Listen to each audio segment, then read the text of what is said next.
오늘 말씀은 로마서 5장 12절로 21절 말씀입니다. 로마서 5장 12절로 21절 말씀 뜻을 생각하시면서 한 절 한 절 큰 소리로 합독합니다. 그러므로 한 사람으로 말미암아 죄가 세상에 들어오고 죄로 말미암아 사망이 들어왔나니 이와 같이 모든 사람이 죄를 지었으므로 사망이 모든 사람에게 이르렀느니라. 죄가 율법 있기 전에도 세상에 있었으나 율법이 없었을 때에는 죄를 죄로 여기지 아니하였느니라. 그러나 아담으로부터 모세까지 아담의 범죄와 같은 죄를 짓지 아니한 자들까지도 사망이 왕노릇하였나니 아담은 오실 자의 모형이라. 그러나 이 은사는 그 범죄와 같지 아니하니 곧 한 사람의 범죄를 인하여 많은 사람이 죽었은즉 더욱 하나님의 은혜와 또한 한 사람 예수 그리스도의 은혜로 말미암은 선물은 많은 사람에게 넘쳤느니라. 또 이 선물은 범죄한 한 사람으로 말미암은 것과 같이 아니하니 심판은 한 사람으로 말미암아 정죄에 이르렀으나 은사는 많은 범죄로 말미암아 의롭다 하심의 이름이니라. 한 사람의 범죄로 말미암아 사망이 그 한 사람을 통하여 왕노릇하였은즉 더욱 은혜와 의의 선물을 넘치게 받는 자들은 한 분 예수 그리스도를 통하여 생명 안에서 왕노릇하리로다. 그런즉 한 범죄로 많은 사람이 정죄에 이른 것 같이 한 의로운 행위로 말미암아 많은 사람이 의롭다 하심을 받아 생명에 이르렀느니라. 한 사람이 순종하지 아니함으로 많은 사람이 죄인 된 것 같이 한 사람이 순종하심으로 많은 사람이 의인이 되리라. 율법이 들어온 것은 범죄를 더하게 하려 함이라. 그러나 죄가 더한 곳에 은혜가 더욱 넘쳤나니 이는 죄가 사망 안에서 왕노릇한 것 같이 은혜도 또한 의로 말미암아 왕노릇하여 우리 주 예수 그리스도로 말미암아 영생에 이르게 하려 함이라. 아멘. 기도합니다. 하나님 아버지, 오늘 말씀 가운데 우리 주 예수 그리스도의 그 은혜를 알게 해 주시고 그 선물을 알게 하여 주시옵소서. 또 말씀 전하는 종의 입술을 붙들어 주시옵소서. 예수님 이름으로 기도하옵나이다. 아멘. 사랑하는 성도 여러분, 우리는 지난 시간에 하나님의 사랑에 대해서 말씀을 나눴습니다. 하나님의 아가페, 그 놀라운 사랑은 우리가 연약할 때, 우리가 죄인 되었을 때, 우리가 하나님의 원수가 되었을 때 찾아왔습니다.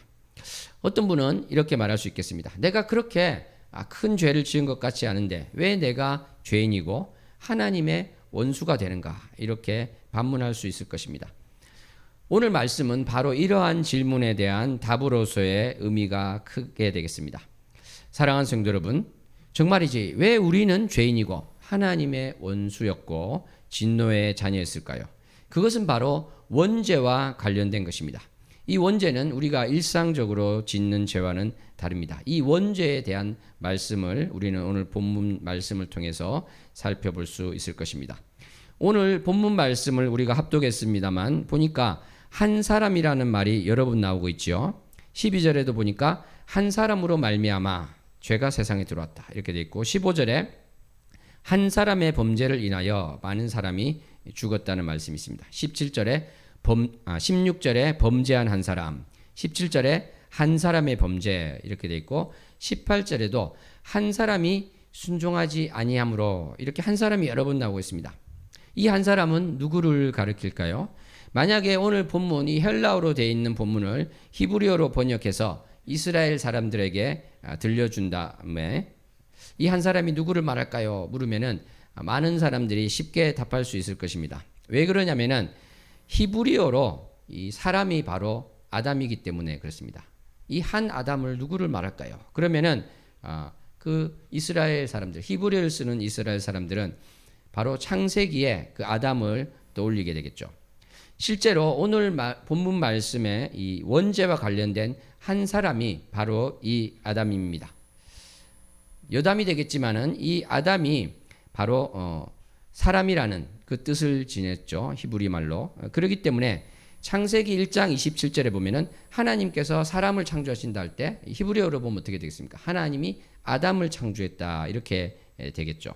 그래서 창세기를 다른 말로 번역할 때는 이 어디서부터 사람까지로 번역해야 되고 아담을 어디서부터 아담으로 번역해야 되는가 이것이 쉽지 않게 됩니다. 그래서 우리말 개역개정 같은 경우에는 창세기 2장 19절에 그 아담이 각 생물을 부르는 것 하면서 여기를 아담 이렇게 옮겼지만은 영어 성경을 보면은 대부분은 또 아담으로 옮기지 않고 그냥 사람으로 옮기고 있습니다. 20절로 넘어가면 또 더 많은 영어 성경이 이제 아담 고유명사로 또 옮기고 있죠. 다시 이제 본문 말씀으로 돌아와서 보면은 이 본문에서 원죄와 관련된 나오는 이 한 사람은 바로 이 아담, 창세기에 나오는 그 아담을 고유명사 아담을 말하고 있습니다. 그래서 12절부터 다시 보면 어떻게 되겠습니까? 12절부터 보면은 아담으로 말미암아 죄가 세상에 들어왔다 이렇게 되겠죠. 15절에는 아담의 범죄를 인하여 많은 사람이 죽었다.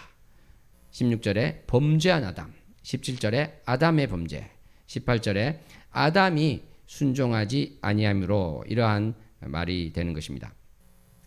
사랑하는 성도 여러분, 이 말씀들은 모두 아담이 범죄해서 인류가 원죄를 가지게 된 것을 지적하고 있습니다. 아담은 무슨 죄를 지었습니까? 우리가 알고 있는 것처럼 하나님께서 에덴 동산 가운데 선악을 알게 하는 나무의 열매, 줄여서 이제 선악과를 먹지 말라고 말씀하셨습니다. 그런데 뱀의 유혹에 넘어간 아담과 하와는 이 선악과를 먹는 범죄를 저질렀던 것입니다. 이 범죄는 선악과를 먹었다 이 자체에 있는 것이 아니겠죠.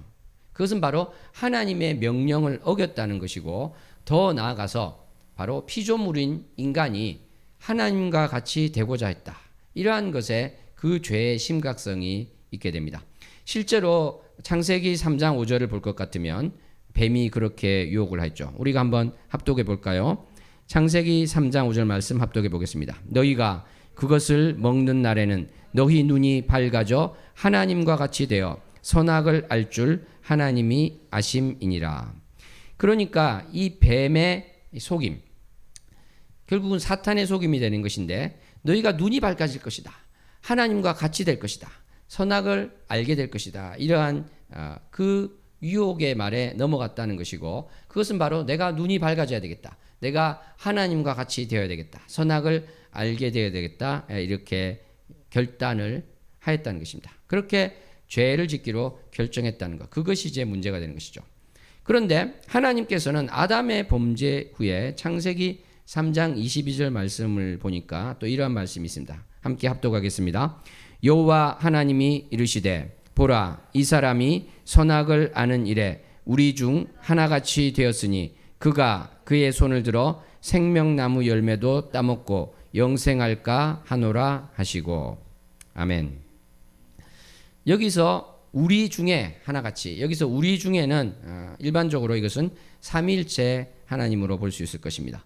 그런데 오늘 이 22절 말씀을 보니까 정말 아담이 선악을 아는 일에 삼위일체 하나님과 같이 되었을까요? 그것은 아닙니다. 하나님께서 이렇게 말씀하신 것은 반어법이라고 할 수 있습니다. 영어로는 아이러니, 반어법이 되는 것입니다. 반어법이 무엇입니까? 예를 들어서 어떤 자녀가 사업을 한다고 하면서 집에 있는 모든 동산과 부동산을 다 팔았습니다. 부모님의 반대를 무릅쓰고 그렇게 해서 사업을 시작했어요. 그런데 몇 달 동안 매출이 알바생 한 달 월급도 안 되는 것입니다. 그랬을 때 그 부모님이 정말 돈 많이 벌었네? 이렇게 할 때 이것이 바로 반어법이 되는 것이죠. 그러니까 아담은 뱀의 유혹, 그러니까 눈이 밝아져서 하나님과 같이 되어 선악을 알 것이라고 하는 그 말에 속아서 하나님의 명령을 어겼는데 하나님께서는 너가 이제 선악을 아는 일에 우리와 같이 되었구나 이렇게 말씀하시는 것은 바로 반어법이 되는 것입니다. 전혀 그렇지 못하다는 정반대가 되었다는 그것을 말씀하고 계신 것입니다. 실제로 그랬죠. 아담이 범죄한 이후에 선악을 더 잘 알게 되고 분별을 하게 된 것이 아닙니다. 어떻게 된 것입니까? 눈이 밝아졌다는 것은 결국은 자기들이 벗은 줄을 알게 되는 것, 즉 수치심을 알게 되었을 뿐입니다. 어떻게 보면은 이 아담은 하나님의 영광을 입고 있었지만 타락 이후에 그것이 벗겨지면서 수치스러운 몸을 보게 되었다. 그리고 수치감을 가지게 되었다. 그것은 바로 타락의 결과로서 죄를 지을 수도 있고 짓지 않을 수도 있는데 죄를 짓는 것으로 결심하고 나아간 그 행위의 결과가 되는 것이라고 할 수 있겠습니다. 그러므로 선악을 아는 일에 우리 중 하나같이 되었다는 이 하나님의 말씀은 바로 이 아담의 범죄에 대해서 꾸짖는 말씀도 되는 것이고 또 긍휼한 하나님의 마음의 표시라 이렇게 우리는 할 수 있겠습니다. 어떤 분들은 아마 이렇게 질문할 줄도 모르겠습니다. 왜 하나님께서는 이러한 명령을 내리셨을까?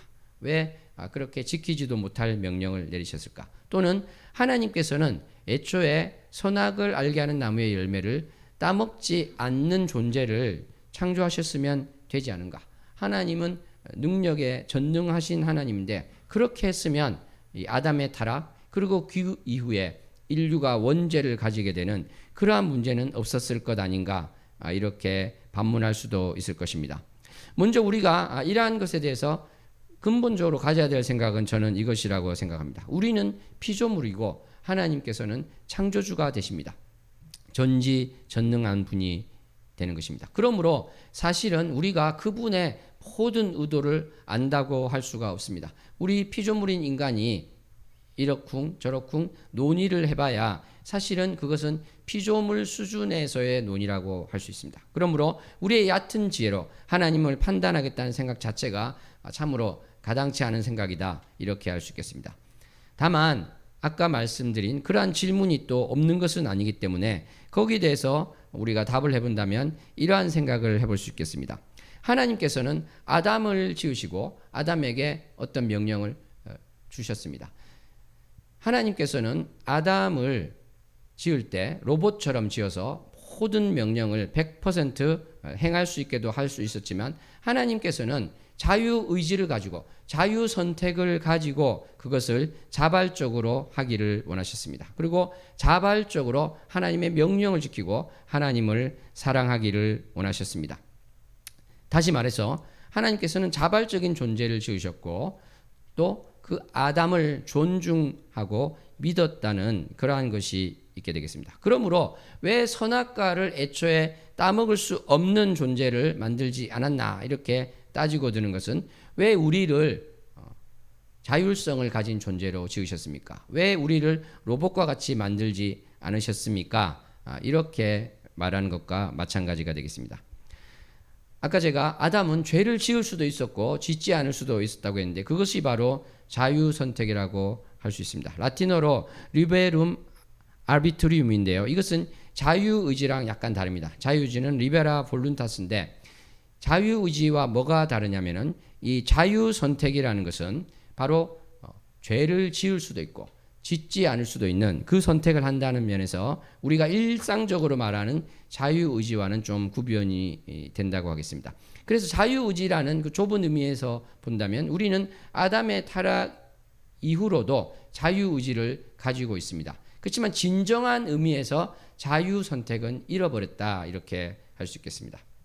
리베룸 아비투리움을 잃어버렸다 이렇게 할 수 있는데 본질적인 의미에서 왜 그러냐면은 아까 말씀드린 것처럼 아담은 죄를 지을 수도 있고 짓지 않을 수도 있고 이것을 두 가지 중에 하나를 선택할 수 있었습니다. 그래서 자유 선택을 가졌다 이렇게 말할 수 있는데요.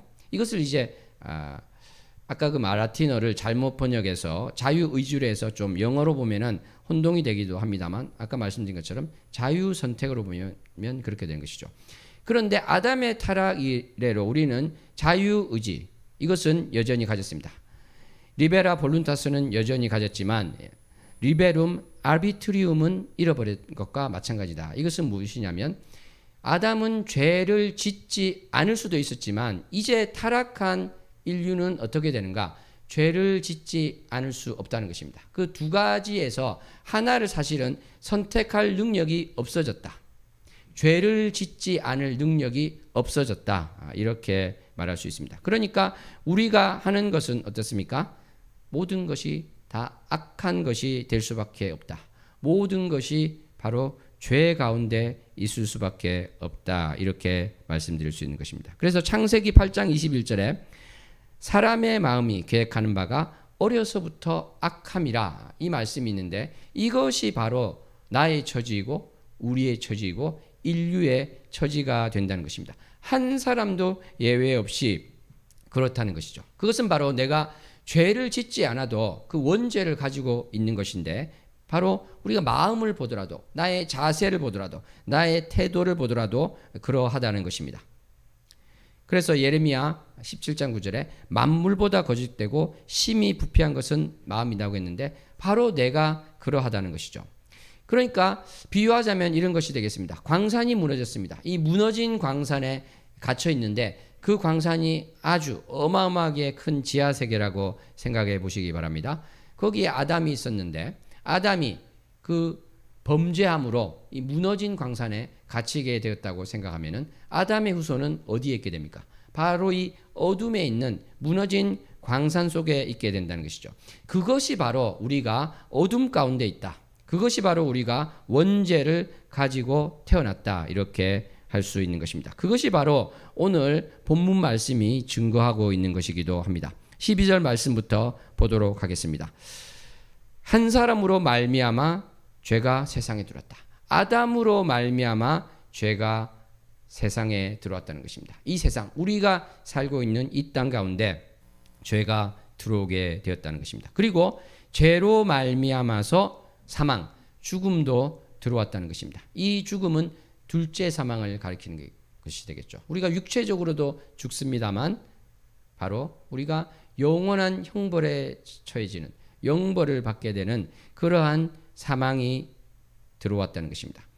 그래서 12절에 보니까 모든 사람이 죄를 지어서 사망이 모든 사람에게 이르렀다. 그러니까 아담이 범죄했는데 바로 아담의 후손은 그 아담의 범죄한 그 죄성을 그대로 타고난다. 이렇게 우리가 말을 할 수 있다는 것입니다. 어떤 사람은 그럴 것입니다. 이 죄라는 것은 율법에 위반되는 것이 죄이기 때문에 율법이 없을 때에는 죄가 없지 않았습니까? 이렇게 반문할 수도 있는데 13절에 가니까 어떻게 되어 있습니까? 율법이 없었을 때 죄를 죄로 여기지 않았을 뿐이지 그 죄는 여전히 있었다. 이렇게 말씀하고 있는 것입니다. 그래서 바로 아담으로부터 모세까지 아담과 똑같은 죄를 짓지 아니한 자들, 이것은 어린아이를 비롯해서 모든 사람들이 어떻다는 것입니까? 그 사람들에게 사망이 왕노릇을 하였다. 죽음이 다스렸다. 이렇게 이야기하고 있습니다. 그러니까 우리는 한 사람도 예외 없이 멸망할 수밖에 없었다. 이렇게 말할 수 있는 것이죠. 그렇습니다. 우리는 존재 자체가 아담의 후손으로서 원죄를 지고 있다. 내가 설령 겉으로 드러나는 죄를 짓고 있지 않더라도 죄성을 가지고 태어났기 때문에 이것이 바로 원죄가 되는 것이고 나는 멸망할 수밖에 없다. 이렇게 되는 것이죠. 여전히 이러한 성경의 말씀을 들려드려도 불만인 사람이 있을 수 있습니다. 왜 아담 한 사람의 범죄 때문에 내가 또 그러한 원죄를 가지고 멸망 가운데 있어야 되는가? 아담이 문제야. 이렇게 될 수 있는데 사실은 내가 지금 전혀 죄성이 없고 아담만 문제라면 이 말이 성립이 되겠지만 그렇지 않습니다. 우리는 아담의 후손으로서 아담이 가진 그 죄성을 고스란히 가지고 있습니다. 그렇기 때문에 그 불만을 나타낼 수가 없겠죠. 그럼에도 불구하고 계속 거기에 대해서 정말 아쉽다, 안타깝다 하는 분이 있을 수 있는데 오늘 말씀은 사실 그러한 분들을 위해서 정확한 또 말씀을 하고 있습니다. 왜냐하면 아담으로 말미암아 죄가 우리에게 들어왔고 우리가 죄성을 가지고 났다면 그보다 더 크신 하나님의 은혜, 예수 그리스도의 은혜의 선물은 바로 너를 의롭게 할 것이다. 바로 너를 생명 가운데 있게 할 것이다. 바로 너를 왕노릇, 생명 안에서 왕노릇하게 할 것이다. 이렇게 말씀하고 있기 때문에 그런 것입니다. 다시 한번 말씀드립니다. 아담이 타락함으로 죄가 들어오고 사망이 들어왔는데 하나님의 은혜, 예수 그리스도의 은혜는 훨씬 큰 것입니다.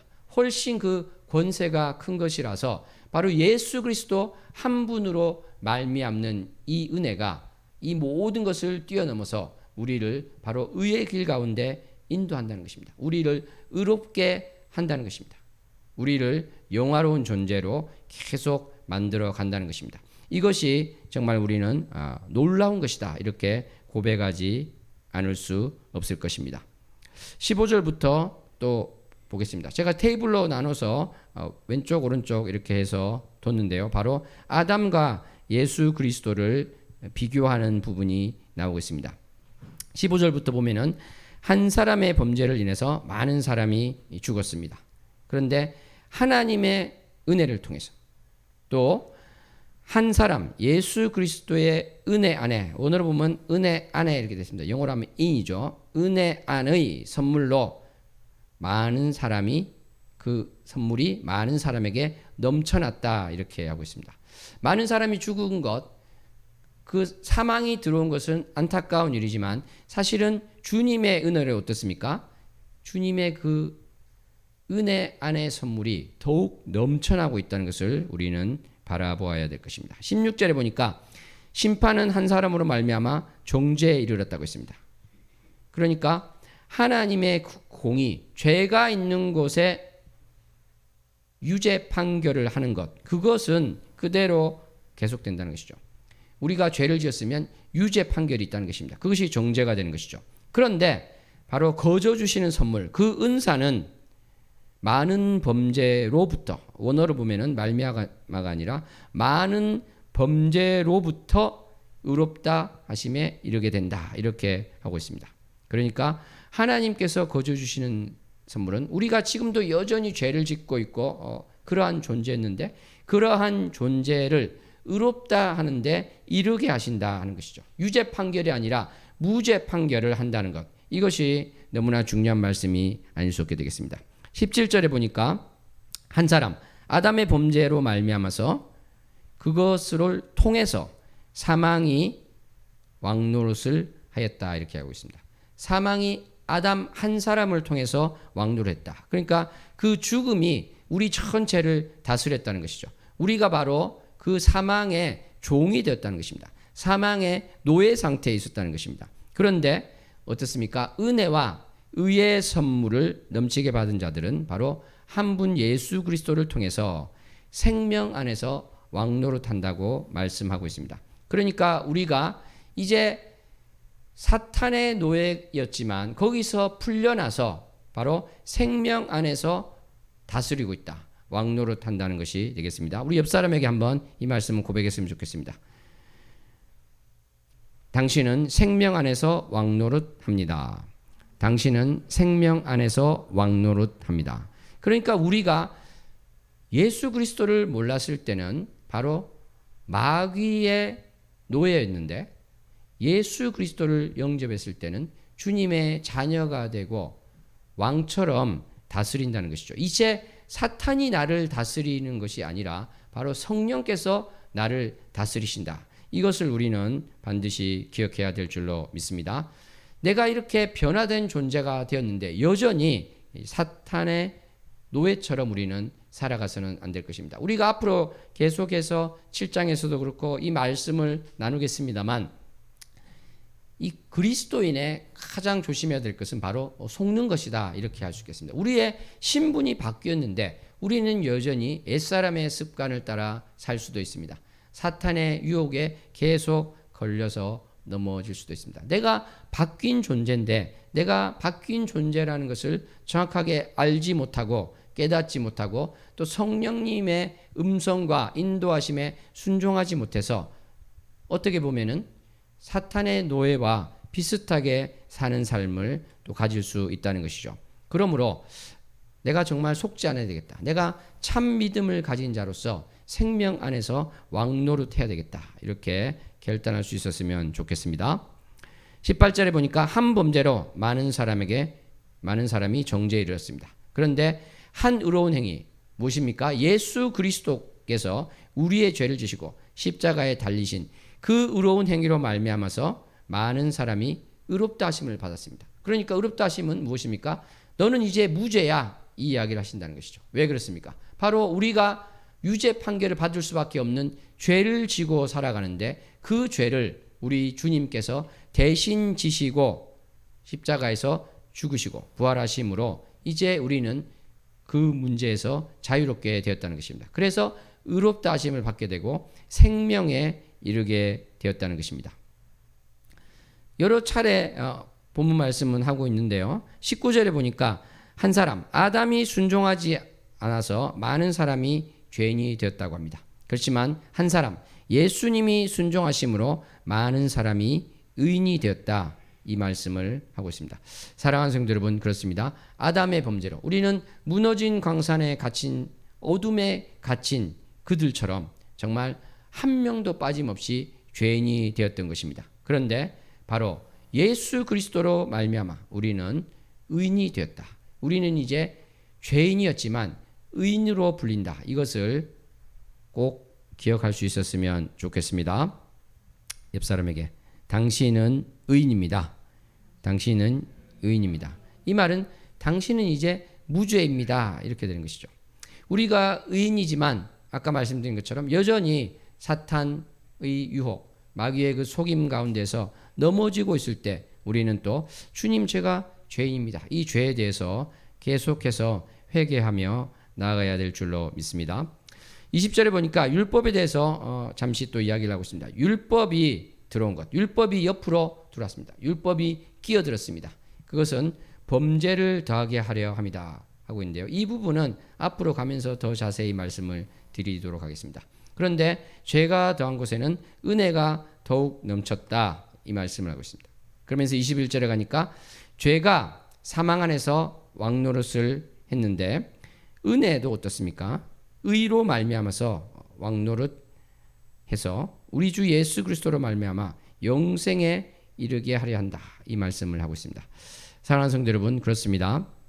이 죄는 여전히 사망 안에서 우리를 무너뜨리려고 하고 있습니다. 우리를 통치하려고 하고 있습니다. 그렇지만 바로 우리 주 예수 그리스도의 은혜로 말미암아서 그 은혜 때문에 또 의로 말미암아서 우리는 왕노릇을 할 수 있습니다. 생명 안에서 다스릴 수가 있는 것입니다.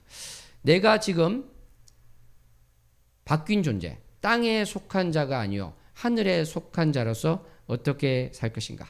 아래에 속한 자가 아니라 위에 속한 자로서 어떻게 살 것인가?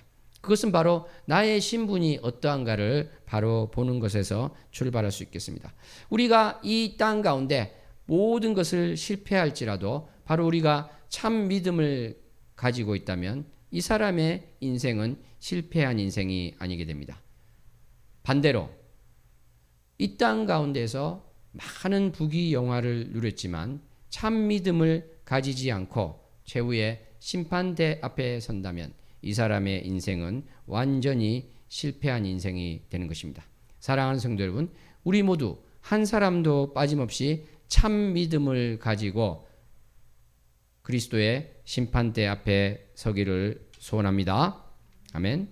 그래서 사망이 아니라 생명의 길 가운데 있게 되는 우리를 발견할 수 있었으면 좋겠습니다. 내가 지금 가짜 믿음이 아닌가? 그것은 여러 것에서 알 수 있지만 어떤 것에서 알 수 있을까요? 제가 오늘 말씀 가운데 이 아담의 원죄라든지 여러 가지를 말씀드렸는데 거기에 대해서 전혀 동의가 되지 않는다. 그런다면 사실은 그분은 교회는 출석하지만 가짜 믿음이라고 할 수 있을 것입니다. 왜냐하면 이 말씀 가운데 너무나 핵심적인 우리의 위치, 우리가 어떤 자인가에 대한 말씀을 하고 있는데 이것이 동의가 안 된다면 이분은 가짜 믿음을 가지고 있다. 이렇게 할 수 있을 것입니다. 그럼 어떻게 진짜 믿음을 가져야 되겠습니까? 바로 성령님께서 우리의 마음을 바꾸어 주시고 변화시켜 주셔서 이 말씀이 내 것이 되게 해야 될 줄로 믿습니다. 어떤 사람은 그렇게 이야기할 수 있을 것입니다. 애정론이라는 것을 들어보았는데 하나님께서 성경에도 나오지만 창세전에 우리를 택하셨으면 내가 가짜 믿음 가운데 있지 않고 결국은 택하시고 내가 구원받는 것 아닙니까? 이렇게 말씀하실 수 있을 것입니다. 그렇습니다. 그것은 결과적으로 당연히 그렇게 되는 것이겠죠. 그런데 이게 역설적으로 들릴지 모르지만 내가 지금 참 믿음을 가지고 있지 않다. 그런데 하나님이 택하셨으면 어떻게 되겠지 뭐 이렇게 살아서는 안 된다는 것입니다. 이것이 논리가 안 맞다고 생각하실지 모르겠지만 저는 그것이 맞다고 생각합니다. 내가 지금 가짜 믿음인 것 같아. 그러면 그 사람의 절체절명의 갈망은 무엇이 되겠습니까? 바로 내가 참 믿음을 가져야 되겠습니다. 내가 이것을 위해서 정말 달려가야 되겠습니다. 내가 다른 무엇이 아니라 이것을 위해서 살아가야 되겠습니다. 이렇게 우리는 나와야 된다는 것이죠. 그렇게 되고 정말 참 믿음을 가지게 되었을 때 그때 고백할 수 있는 것이 바로 하나님께서 창세전에 우리를 택하셔서 믿음 가운데 이끄셨습니다. 이 고백이 되는 것입니다. 이렇게 나가야 되는 것이지 나는 하나님이 택하신 것 같으니까 그래서 교회도 다니니까 나는 어떻게 살아도 구원받은 거야. 이런 식으로 살아서는 안 된다는 것이죠. 사랑하는 성도 여러분, 우리가 인생 가운데 참으로 놓치지 말아야 될 것, 내가 참 믿음 가진 자로서 확인되기 위해서 참 믿음을 가지기 원합니다. 다른 것이 아니라 내가 쏟고 또 다른 사람도 속는 그러한 자로 사는 것이 아니라 진정한 믿음을 가진 자로서 살기 원합니다. 다시 한번 고백하고 하나님 아버지 나를 불쌍히 여겨주시옵소서. 성령님께서 나를 깨우치시고 가르치시고 인도하여 주시옵소서. 그리하여서 내가 참으로 그리스도 심판대 앞에 섰을 때 후회하지 않는 인생이 되기 원합니다. 고백할 수 있는 한 명 한 명이 되었으면 좋겠습니다. 기도하겠습니다. 하나님 아버지 감사합니다. 오늘 말씀 가운데 우리 가운데 어떻게 원죄가 들어왔는지를 보았습니다. 내가 죄를 지금 짓고 있는 것도 문제지만 죄를 겉으로 짓고 있지 않더라도 내 안에 시커먼 죄의 본성이 있음을 고백합니다. 이것으로 말미암아 멸망받을 수밖에 없는 존재였는데 우리 주 예수 그리스도로 말미암아 성령님께서 나를 깨우치시고 통치하심으로 말미암아 이제 내가 죄인에서 의인으로 불리게 되었습니다. 유죄 판결 받을 자에서 무죄 판결 받는 자가 되었습니다. 참 믿음을 가지고 달려나가는 자 되게 하여 주시옵소서. 한 사람이라도 참 믿음이 없을 때 참 믿음을 위해서 몸부림치며 나갈 수 있게 주님께서 인도하여 주시옵소서. 예수님 이름으로 기도하옵나이다. 아멘.